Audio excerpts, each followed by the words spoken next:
तुम्हालाही पुण्यामध्ये स्वतःचा बंगला बांधायचा आहे?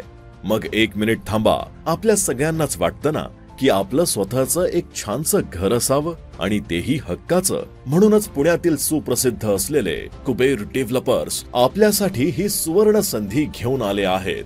पुण्यातील केस नंद मध्ये असलेला हा कुबेर सृष्टी नावाचा प्रोजेक्ट तब्बल 86 एकर एवढा मोठा असून सगळ्याच सोयी सुविधांनी सज्ज आहे, ज्यामध्ये 24 तास लाईट, पाणी, सिक्युरिटी, स्ट्रीट लाईट, 30, 25 आणि 20 फुटांचे अंतर्गत रस्ते यांसारख्या बेसिक अमेनिटीज तर आहेतच. शिवाय क्लब हाऊस, जिम, गार्डन, मंदिर, प्लेग्राऊंड, 24 तास सीसीटीव्ही, 50 फुटी रोड व यांसारख्या इतर अनेक स्पेशल अमेनिटीज देखील आहेत. आणि महत्वाचं म्हणजे 1 गुंठ्यापासून ते 11 गुंठ्यांपर्यंत बंगलो प्लॉट्स तर यांच्याकडे मिळतातच, पण आपल्या आवडत्या डिझाईन नुसार 2 आणि 3 BHK असलेले स्वतंत्र बंगलो सुद्धा यांच्याकडून बांधून दिले जातात. याबद्दल अधिक माहितीसाठी डिस्क्रिप्शन मध्ये दिलेल्या नंबरवर संपर्क करा व आपल्या उद्योगम या पेजला आत्ताच फॉलो करा.